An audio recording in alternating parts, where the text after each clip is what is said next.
So today we're going to do a painting that's symmetrical. That means it's the same on both sides, like a reflection of the fall leaves on water. So these are some examples. And we're going to start with a piece of white paper. And we're going to fold it in half.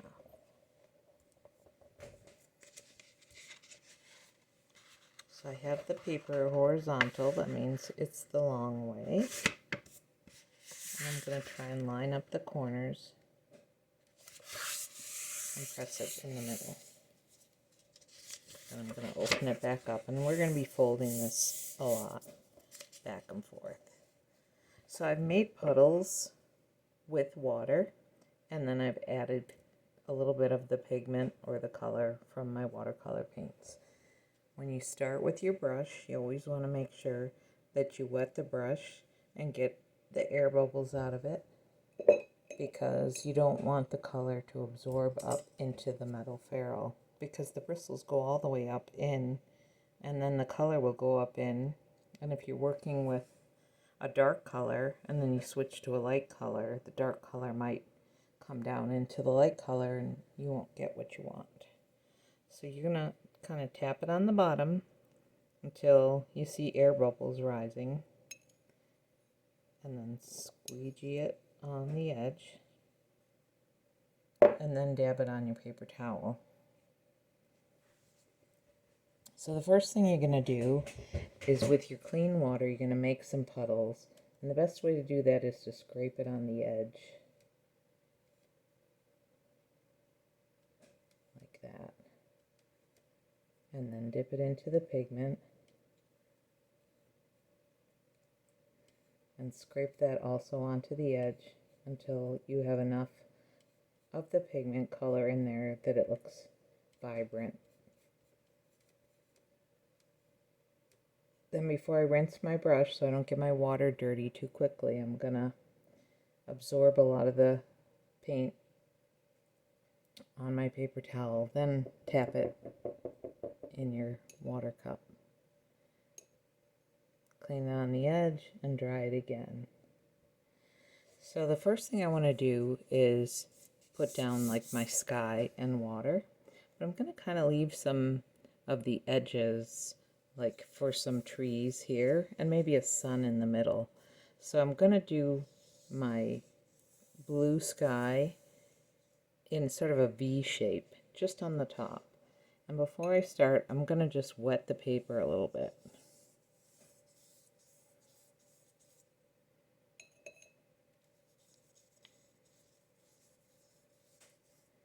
Then I'm going to go into my blue.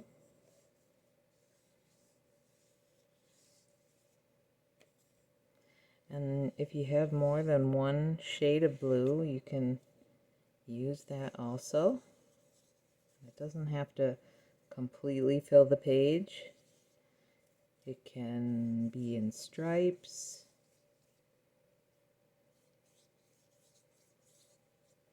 So once I have the color down, I'm going to take the paper and fold it in half and press on it. And this used to be called, I don't know if it's still called, a blotto, where you are kind of blotting the color onto the other side. And you'll see that now we have, I'm going to let that drip go. I kind of like that. So now we have the sky. So the next thing I want to do is I want to put some trees in here. And I want it to be fall colors, so I'm going to start with my lightest colors first. So make sure all that blue is out of your brush. Tap it on the bottom, dry it on your paper towel. And this time I'm not going to wet the paper first, I'm just going to go right into the yellow. And I'm going to make some kind of tree shapes with the yellow. And I want to work kind of fast because I don't want it to dry before I get a chance to fold it over. Maybe I'll put a sun right in the middle.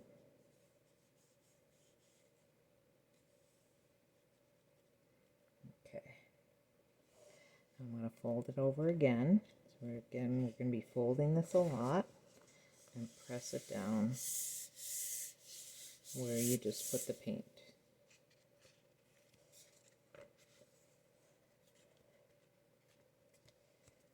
So the next color I'm going to use is orange, and I don't really have to rinse my brush because I'm going to a darker color that's kind of in the same family. That means it's on the same side of the color wheel. I'm just kind of dotting it this time to kind of make it look like leaves. And I'm going to fold it again.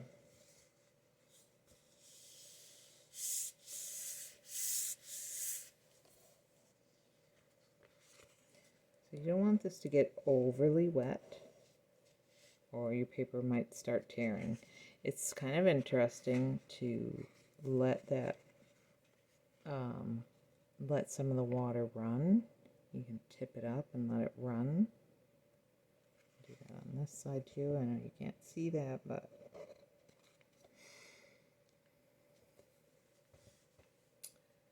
so then I'm gonna switch to a round brush, and you can tell a round from a flat brush because the metal ferrule looks like a cylinder. It's roundish.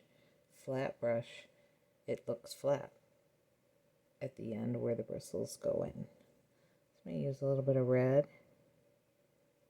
and this is kind of watery, so I think I'll go right into the color for this one.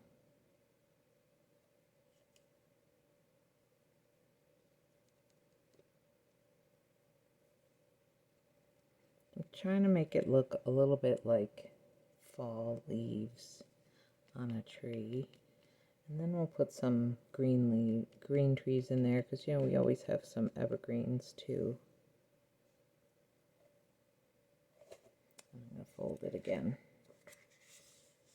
Now, if it's seeping out the ends, just dab it with your paper towel.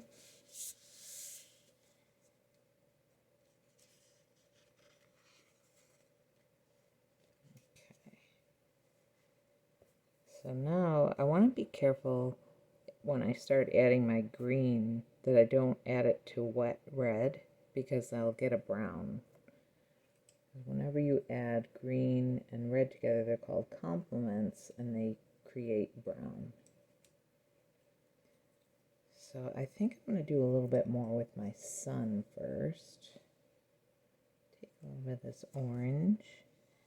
I want to give it more of a circular look.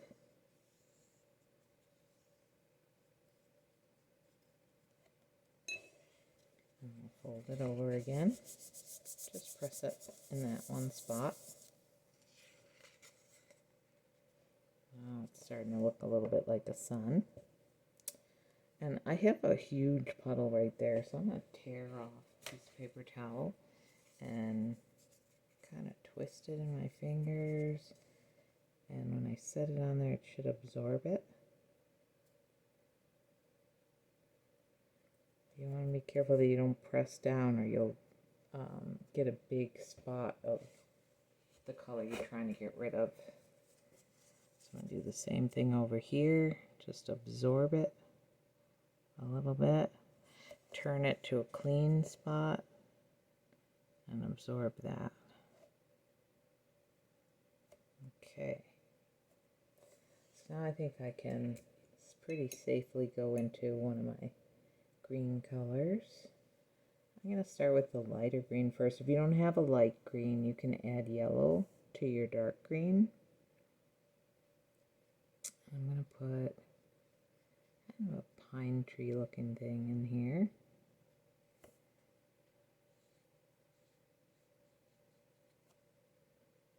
And that seems a little too watery, so I'm going right into the pigment if it's too watery.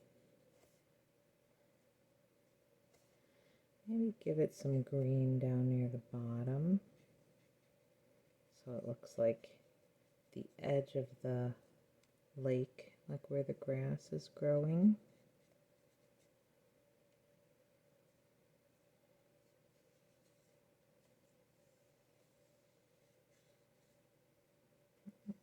some right across the sun.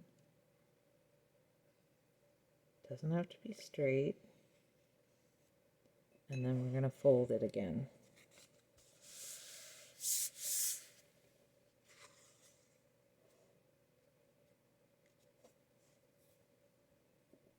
I'm going to go with a darker green and put some other trees in here and make them a little taller.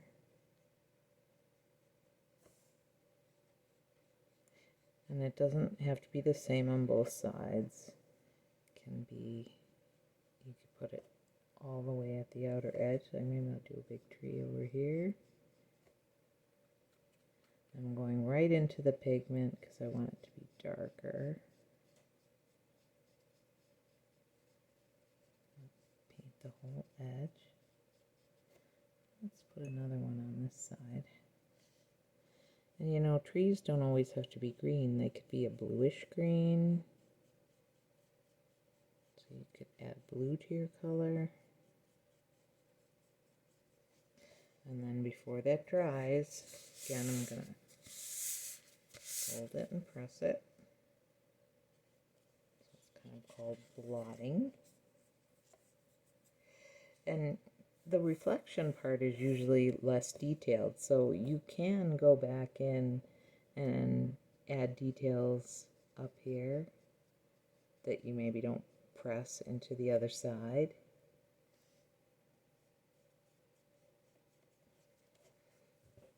Okay, so the next thing I want to do is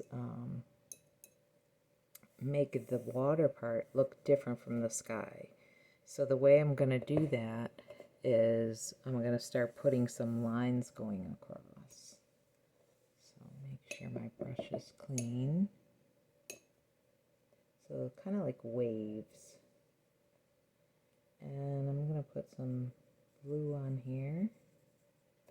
And I'm going to pinch the brush so that it kind of splits the hairs a little bit. And that's called dry brush. So you can kind of make it wavy looking.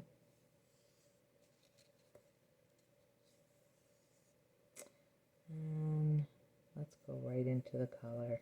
I like to touch it to the water on the palette just a little bit.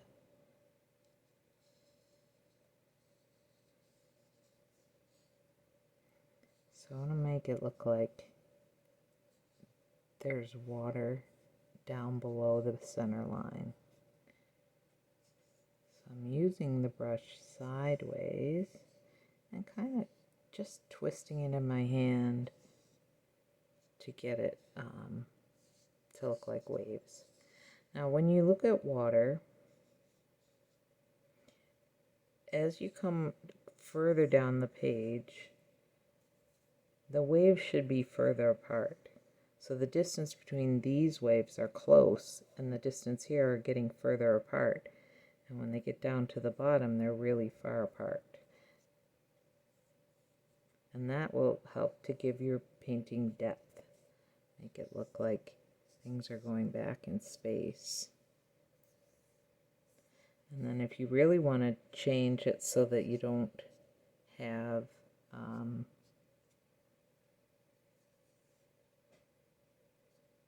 you know, so that you know that this is not sky, you could put a rock in, or a turtle, or a duck or something. So I'm just going to put a rock. Let's see, where do we want a rock to be? And put it right here.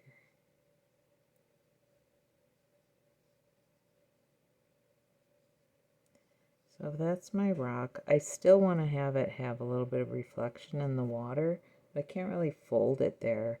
So I'm just going to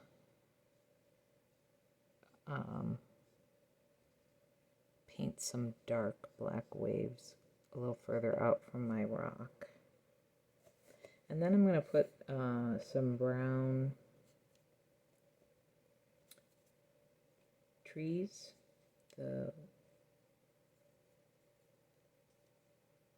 Just a few little suggestions of a tree trunk.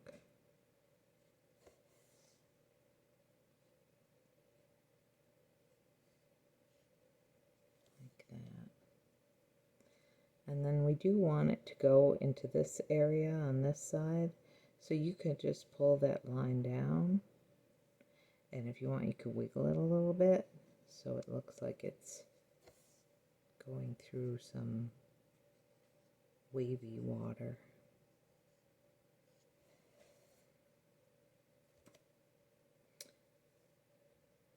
And I think that looks pretty good. So I'm going to sign it and let it dry. So you want to leave it open to dry. Pick your color that you want to sign it with. Usually artists sign it in the bottom right hand corner.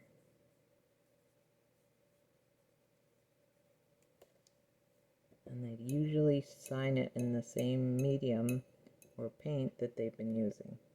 When you're all finished, make sure that you tap your brush on the bottom of your water cup, scrape it off, and dry it on your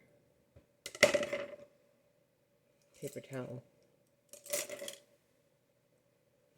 Then to clean your palette, you're just going to absorb it like that. Turn it over and get a clean spot. You don't want to close this up with all these puddles of water. And then try to find a clean spot on your paper towel by opening it all the way up, turning it the other way, and just press it in a little bit to absorb the puddles that are in there, and then you can close it up.